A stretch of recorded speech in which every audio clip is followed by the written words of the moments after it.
I'm BEBE Davis, and you're locked in with me here at 1021 Magazine, where the motto is Limitless and Timeless.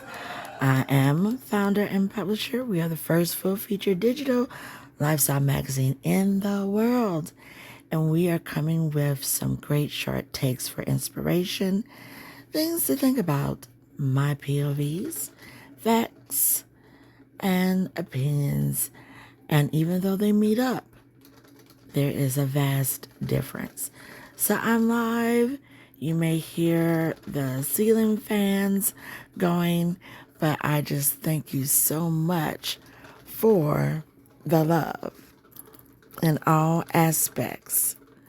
So it's a late night, and I'm watching the cameras pick up the beautiful planets from the cameras and some of the stars. So if I can't go out in the middle of the night like I really, really want to, because I'm a stargazer and a sky watcher, one thing about a lot of these cameras, your home surveillance cameras, they can pick up the beauty of the night sky, the beauty of the sunrise, the beauty of the sunset, and it just depends on where you're positioning your surveillance.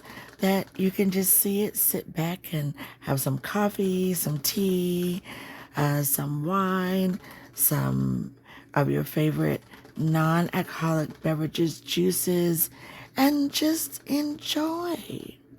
So that's what I'm doing tonight. But as you can tell, let's talk about it. We have heart to the left of the scale, and then we have the brain to the right scale. All right. So we're going to have a little bit of background music here, and let's talk about some things that I really have on my mind. And this is one of those random short takes here, random short takes there, and just the random short takes everywhere. So, if you're settled in, let's talk about commencement services for graduation on all levels.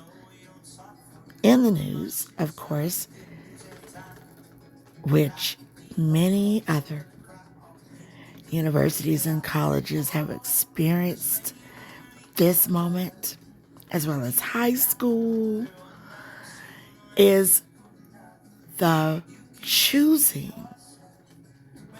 of the commencement speaker. Now let's come on in here together, okay, for this conversation. In the news, South Carolina State is taking a lot of heat because the students protested. Social media is a very powerful thing, and they just didn't want the lieutenant governor of South Carolina to speak at their commencement. So, with so much pressure from the alumni, the students, we had the college president, Conyers, state that after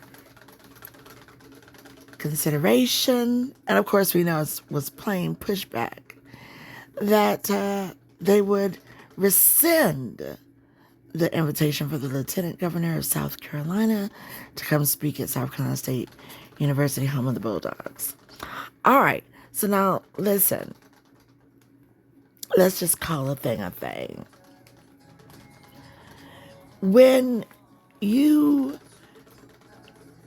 are lacking grace, and that's kind of like everybody involved here, and you get this whirlwind storm. So I'm going to look at this from all strategic vibes, Because guess what? This happened to me in my class in 1989 from high school. A commencement speaker was selected. It wasn't our choice. We were looking at each other like, who picked this person? Not that they were bad, but it's our graduation. Why can't we have a say? Give us some choices, why don't you? And I'm telling you, great pedigree, no doubt about it. Great strides, a graduate of our high school. However, it wasn't the commencement speaker that we wanted. However, we got through it, but it just was not what we wanted as a commencement speaker for our graduation. So fast forward from 1989, there are so many others who have gone through this as well. This is not the speaker that we want for our commencement graduation. And I do feel that enough of this has happened, not only just in the HBCUs, but this has happened in many other predominantly white colleges and institutions. This has happened at Ivy Leagues. I mean, it's so it's not boxed in. Okay? Not boxed in. So how do you do a workaround for this? Inclusion. And the inclusion should always, first and foremost, be the students. They're the ones that are putting on that cap and gown. They're graduating. Give them their voice. It is the voice of reason. You do the vetting, give them the choices, you give them the input, and then you make a decision. And then you won't have such a media hailstorm out here, and you won't have so much feelings of angst, so much things that just really should not be happening. Give the students a choice. Also, vet the choices. Give them several choices, if that's the case, to choose from. Because everybody, as far as the student body of graduates, are not going to be on board to say, ooh, okay. You're going to have some people who want this and some people want that. So we do have to be very, very creative on how we handle those kind of situations for commencement speakers.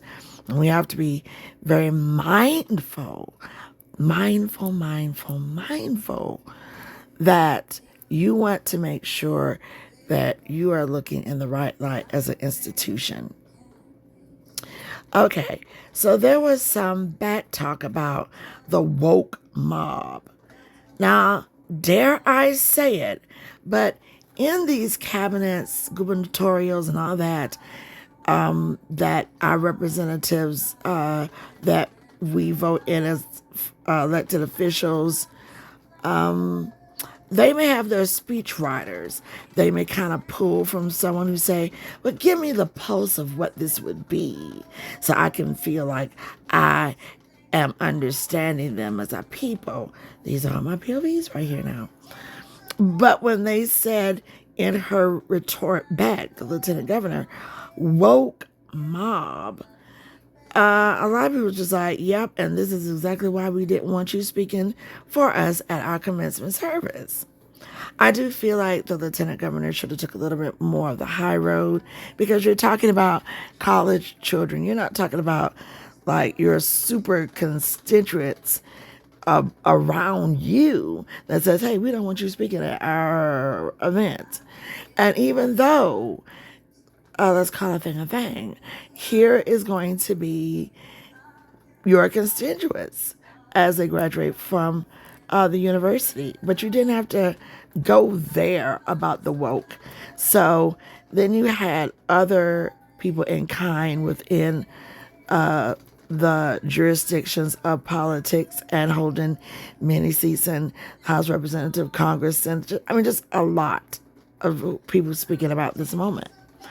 I think the woke mob was not classy, it was childish, and it was just so beneath the lieutenant governor. You know, you're a grown adult. These are young adults, and if they choose not to want you there, then that's it. Not stop talking all of this. We need to defund the university. There are a lot of people that's walking that very slippery slope of saying we need to defund the university. I think that's the wrong move. I think that's sending some tones out there that should not be, and it is crossing certain racial lines. It's also just crossing the crazy, because you have others, like I said, at the beginning of my quick take here, from Ivy League schools and stuff like that, who just did not want a certain commencement speaker. So kind of not wearing your heart on your sleeve and using more of the brain power and the matureness of it all, and say, oh, well, because really, does that make or break you as a lieutenant governor? No. Does that make or break anyone who says defund this university? No. This is South Carolina State University, and there's nowhere in any type of bylaw that says you must have a certain commencement speaker and blah, blah, blah, and blah, blah, blah, blah. It doesn't say that at all. Woke, let's talk about that real quick. Woke is just another slang in the epitome of what people do when they create slangs. But woke means you're conscious, you're aware, and you have the right in a more big way that this is not who we want. We may not agree with their stance, or we don't know anything about them to be coming to speak over us, and we're just not comfortable with it. And that is woke. That is your definitive choice and being conscious of what you want. Okay? Mob. Listen, stop calling students some mob. That's the wrong type of vibe. And then you want to go further with your bully vibes of having others speak and say defund the university. That's childish. It doesn't look good.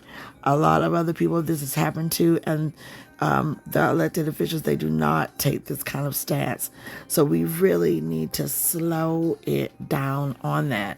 And actually, that needs to be an apology to the students. It doesn't look good, and then it just kind of justifies maybe some of the reasons they did not want you to speak, you know?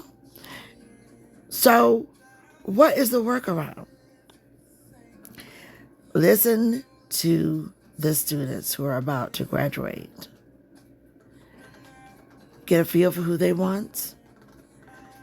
Have them give you some options, about a good 5. And then everybody come together in that class and collectively decide who they would like to speak. You can even start to mix things up as well and have somebody speak for 10 minutes here, block, 10 minutes here, and 10 minutes there. You could have about 3 people for 30 minutes if you can keep everybody's attention span that long, because it's such a wonderful time. People are just trying to rock it out, walk across that stage, get that inspirational moment, and just go from there. I think a lot of this has been an eye-opening moment for a lot of other colleges, universities, high school, junior high, to make inclusion the moment. Let inclusion be a part of it. Those who are going to be graduating, and then give the respect to the choices. That way you won't have to run into rescinding, rescinding an invitation, because that is quite embarrassing for that person, and everybody has feelings. Everybody has feelings. I mean, bless your heart, sugars. Everybody have feelings.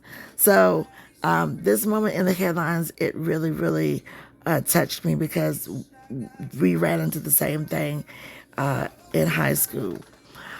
So I would say happy graduation to everybody. You did your thing, and you should be proud, and I wish you nothing but beautiful success on your journey to greatness, which has the ups and downs, but still you soar. I'm BEBE Davis, and thank you so much for locking in with me here at 1021 Magazine, where we do these quick takes.